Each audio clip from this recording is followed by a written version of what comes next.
Guys, welcome back to the Hacktivist Mechanic. I'm Mike. It's been a really long time since I've uploaded video because frankly I've just been busy with kids and not doing a lot of car stuff. But today I'm really excited to show you a new project in the Hacktivist Mechanic garage, and that is 1981 Jeep CJ7. Pretty cool. It comes in a Cadillac Pearl White, right? This was a repaint done by the Cadillac because one of the former owners also owned the Cadillac. It's got 33-inch tires. I've got the seats pulled out right now. I'm going to go over some of that. But let me tell you a little bit about this Jeep and why this is a really cool video for me. This Jeep belonged to one of my best friends in high school back in Little Rock, Arkansas. And she bought this Jeep roughly in the mid-90s when we were turning 15 and 16 years old. Now I had a 76 Ford Bronco as my first car, which I'll show you a picture here. And so me and my best friend used to drive our trucks around all the time. We had a real appreciation for vintage 4x4s. And I love that truck. And stupidly, I sold that truck in 1998 for like no money. But smartly, my friend kept her Jeep and has traveled around with her as she's moved to New Orleans, back to Arkansas, and had spent time at her family farm. And she came to me a few months ago and said, you know, we don't just drive it very much. Are you interested in buying it? And to be frank, my first response was like, no way, I can't buy your Jeep. This is your Jeep. You know, this is your baby. You've had this for 20 plus years. I spent many hours driving in high school in this Jeep. It means too much to you. I can't buy it, but she was adamant that it was just time for it to move on. And I said, well, I don't exactly need a Jeep right now, but I've been looking for something to take the top off, drive their kids around the neighborhood, go to soccer practice, and also just another project to work on.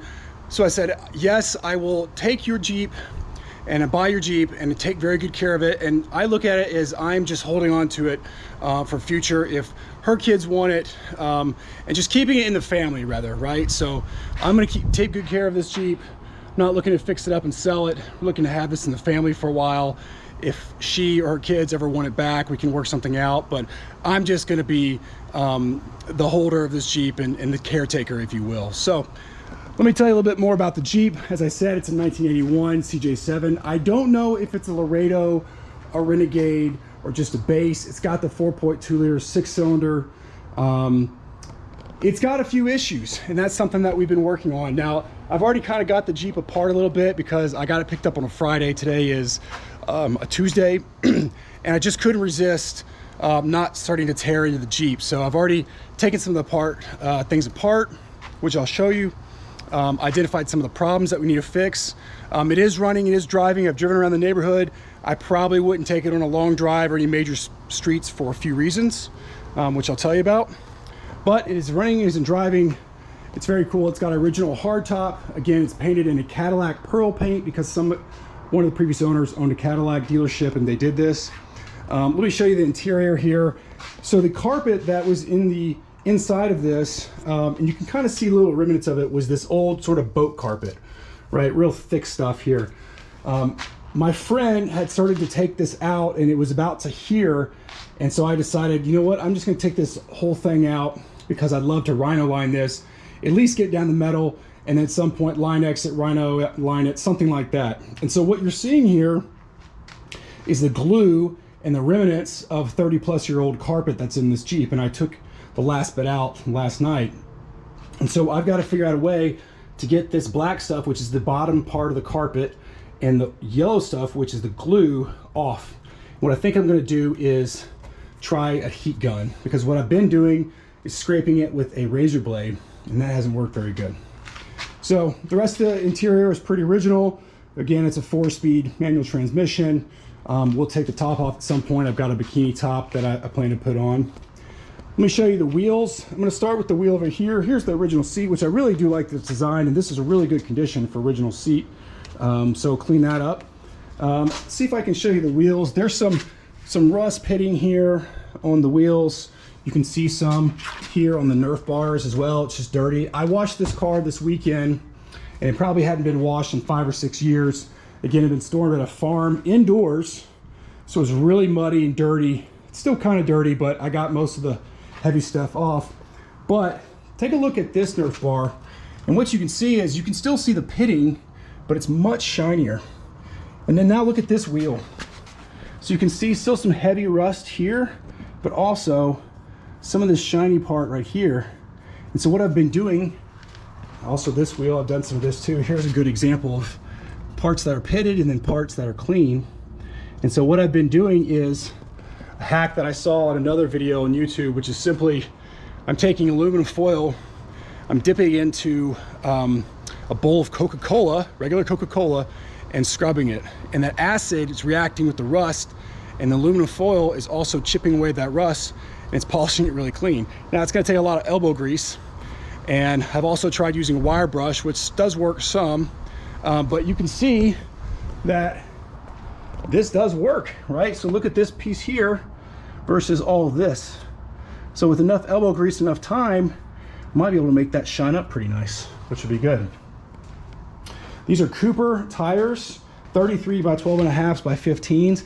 I think they've been on the truck for quite a while. I can't find a date code on there. They do have good tread. It's a little bit more off-road than I kind of want. Well, it is an off-road truck, but I kind of want some BF Goodrich, but that's least of my worries. As long as they're safe, I'm not worried about the tires right now, but at some point I'll probably want to replace those. Let's take a look at the engine.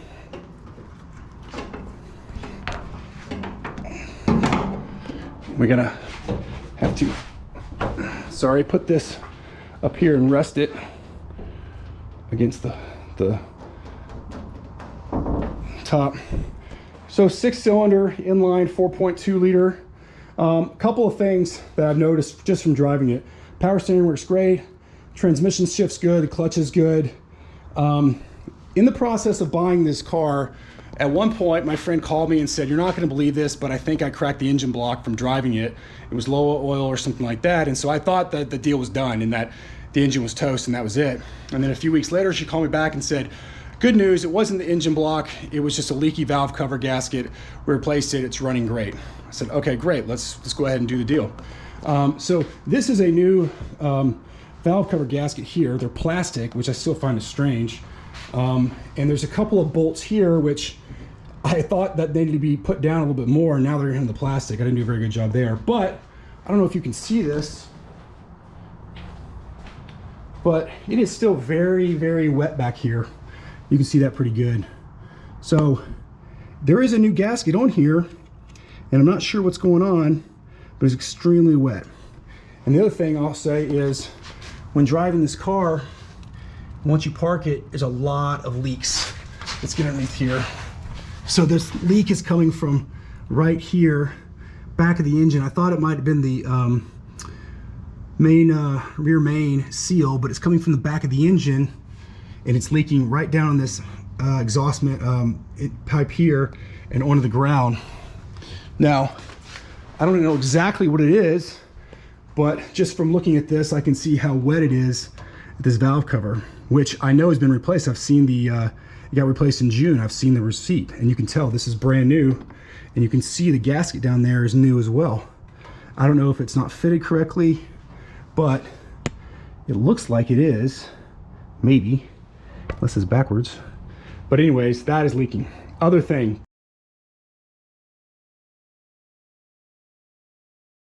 brakes are super stiff, and so when driving, it's very stiff pedal, and then you got to really jam on the brakes to stop the vehicle. Just from a little bit of Googling and talking to people, sounds like it's a bad power brake booster, which is this right here. Master cylinder, I think, is good. If that goes bad, most likely the pedal's going to the ground. And so I've located one of these at a place outside of Dallas. It's about 200 bucks. I thought about replacing the master cylinder, which I might, but I may just leave that and replace this, so I got to figure that out. At first I thought it might be the brake pads and the rotors. I ordered all new rotors and brake pads. Took this tire off. The rotor was in good shape. Brake pads are actually in pretty good shape.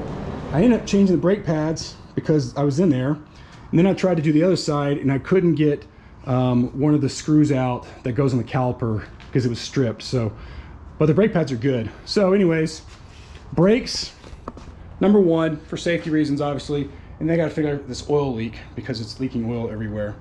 Other than that, drives pretty good, power's good, shift's good.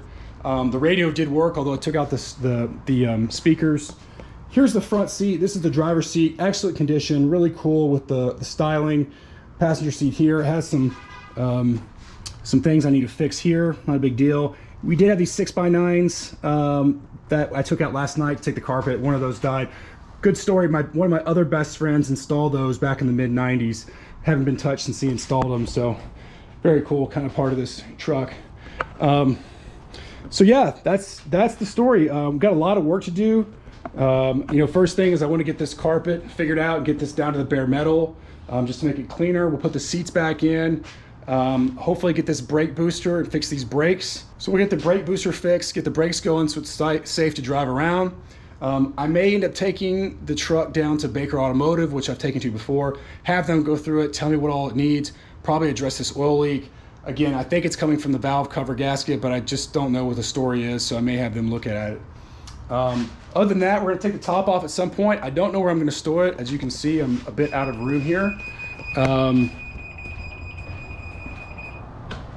And yeah, and then just clean up the truck and just start enjoying it. It's beautiful fall weather here in Texas. It gets warm during the day, cooler at night, so it's perfect time to be driving around in a Jeep. So I'm really excited, and just it's really nostalgia for me to own this Jeep when it's my best friend's Jeep for a long time. And I know that she hated, she had to get rid of it, but I feel like it's in good hands with me, and it's always close by, and I'm gonna make it better, and just a really nice driver, and something good that my family can enjoy as well for the time being. So stay tuned. I'm gonna show you a couple of projects in the next few videos. Let me know what you think I ought to do, any mods I should do on the Jeep. Again, I've never owned one of these, so I'm still figuring it out. One question I do have is I'm missing the air induct hose that goes right here. Also, these look like these valves in the air box.